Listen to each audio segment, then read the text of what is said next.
guys, I want to read you another piece out of the Sun newspaper, but before I do, this harassment on TikTok has started up again.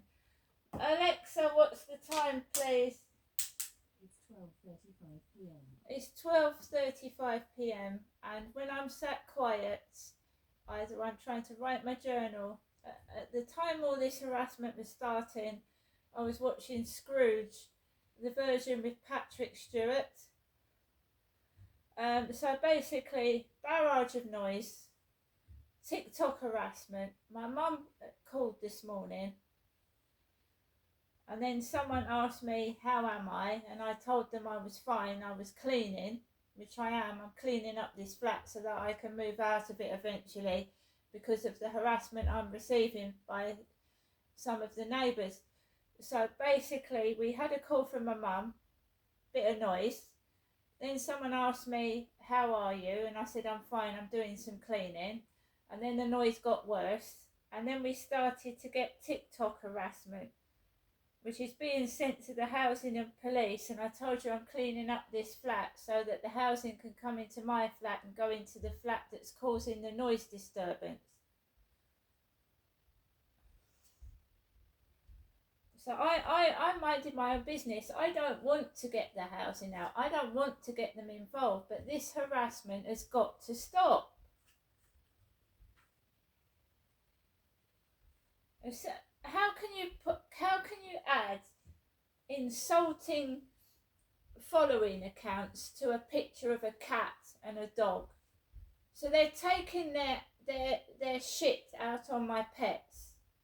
Yeah? Putting disgusting profile names underneath pictures of my pets on TikTok. And then this noise starts again after someone says to me, how are you?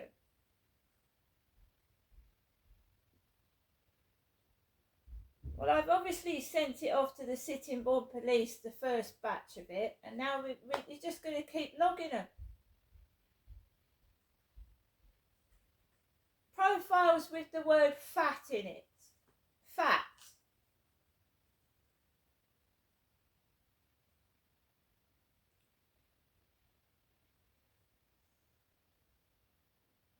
You nut.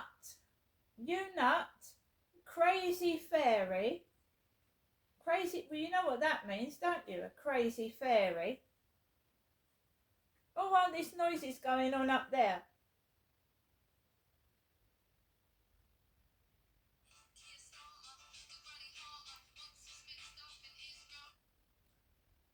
You know, trying to make my TikTok slurring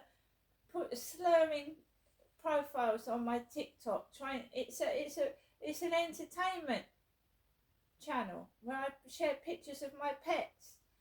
Try and help other people going through similar problems. So somebody is trying to destroy it.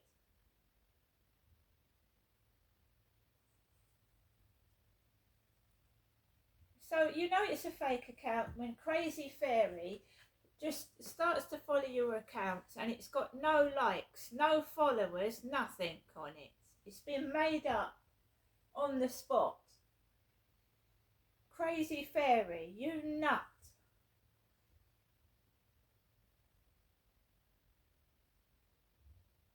So it's been logged and dated and they just get sent to the police and housing. And the housing want to come out to my flat and discuss what's going on. So that's why I'm tidying up right now.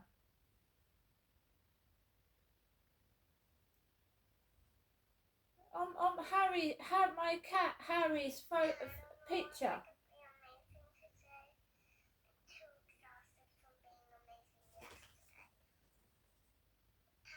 Jealous of a cat.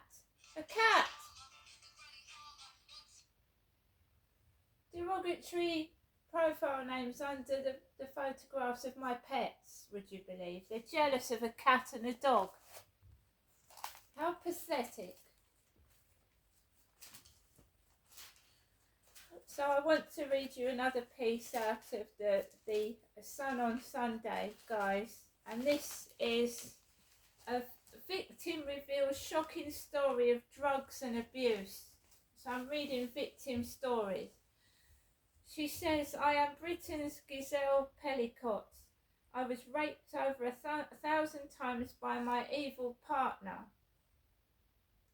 I was in bed unconscious at night, then the nightmare began. I would wake up with a dread feeling that something wasn't right. This is by Jane Atkinson, a features editor of the Sun newspaper. Traumatised Amanda Stanhope has told how she was raped more than 1,000 times by partner David Rogerson while unconscious. She suffered such daily mental torture that she took antidepressants and sleeping pills to cope. In an astonishing and heartbreaking interview, Amanda compares her ordeal to last year's French drug rape case, saying, I am the British Giselle Pellicott. What happened to her happened to me. I was on so much medication he was able to rape me every night for more than 3 years. It was only when he hit me so hard during one attack that I actually woke up. My world fell apart. I was in love with an evil, calculating, manipulative monster. When Giselle spoke out, I realised I wasn't alone. Now, by doing the same, I hope I can help other women. Giselle's husband of 50 years, Dominique, was arrested in 2020 for upskirting women in a supermarket near their home in France.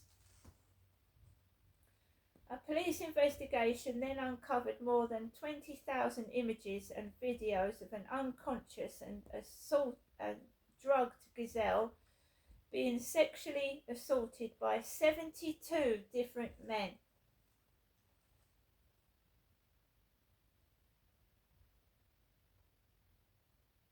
She had no memory of the incident. Last year, her husband was jailed for 20 years and Giselle won global admiration for her courage. Her case mirrors that of 52-year-old Amanda, a hypnotherapist treating NHS workers and police officers for anxiety and depression. A mum of 2 and a rockabilly fan, she met Rogerson in 2019 at a rock and roll dance event in a Manchester social club. Amanda, who has waived her right to anonymity to speak today, recalls, as I was dancing, I noticed a man just staring at me. At the end of the night, he suddenly walked over and pulled me in for a kiss. We hadn't even had a conversation. I was taken aback, flattered. Looking back, he was a predator, charming, confident. He pursued me. He made me feel like I was the only person in the world who mattered to him. He moved into my home very quickly, and the first few months were bliss. We had a great connection. He shared his life story with me, said we were soulmates. Everything I said I liked, he liked too. I was groomed from the off. But then Rogerson, who gave up his job as a construction worker, saying he had been diagnosed with Asperger's syndrome, turned on her. Amanda says, we were at a rockabilly event and I was excited for him to join all my friends. He refused. He stood alone and then went nuts when I danced with someone else. He physically dragged me off the dance floor, calling me all the names under the sun, and stormed off while I cried. He finally came home at 5 a.m. I was astounded at his behaviour, but relieved he was back. He was full of tears and apologised, blaming his autism.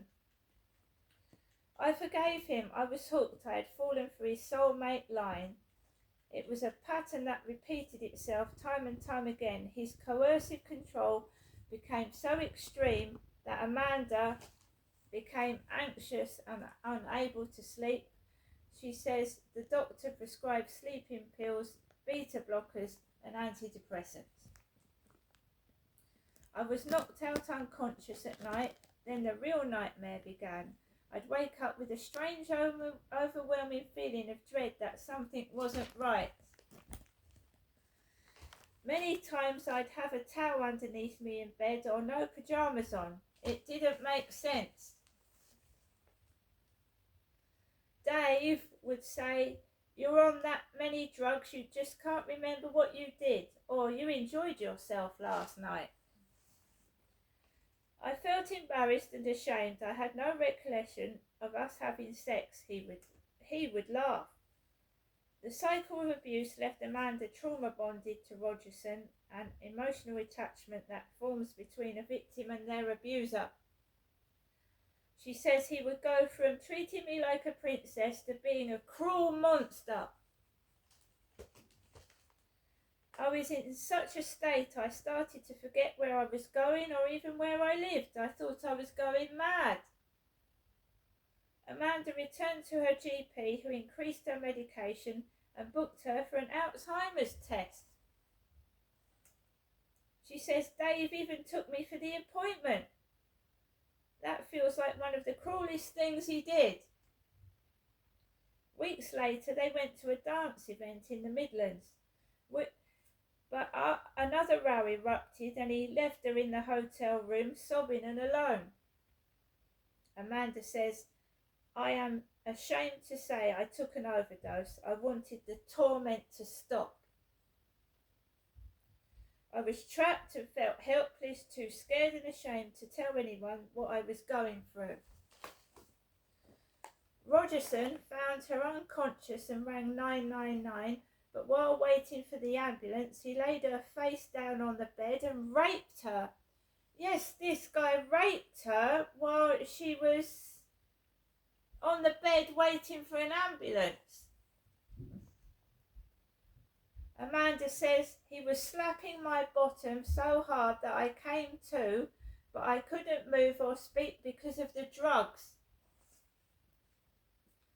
I was frozen still but screaming inside as he grunted and had sex with me. I wasn't even sure if I was dead or alive." Afterwards, Amanda suffered a nervous breakdown and Rogerson became her full-time carer, taking control of every aspect of her life. A few weeks later, at her home near Manchester, she woke up again while he was raping her. She says, "Something snapped inside me. I told my brother, made Dave leave and called the police. I told them about that incident and the time in the hotel, but it was not until she started therapy and read about Giselle's case that she realised you could be raped by your own partner." Amanda says her case was so similar. "I don't know if other men were involved in my case. I hope and pray they weren't." Amanda went back to the police and told them everything. In April of this year, Rogerson was charged with 4 counts of rape, 1 of assault by penetration, and multiple rapes between 21 and 23.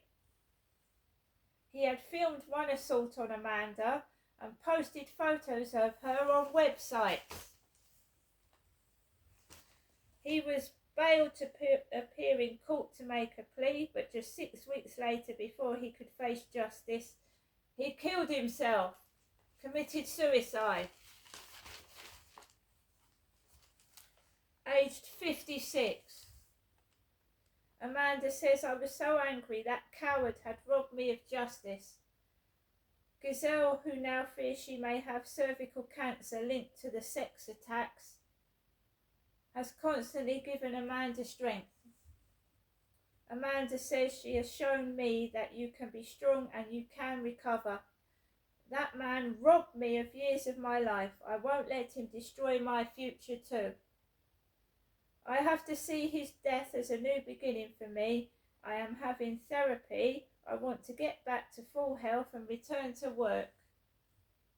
And it says, "If you think you or someone you know may be in an abusive relationship, you can go to womensaid.org.uk or call the National Domestic Abuse Helpline on 0808 2000 247. And yes, you can be raped in a marriage or a partnership. I wanted to read that out. I want to read victim stories. And there's many more women and men out there that haven't told their stories. See you later.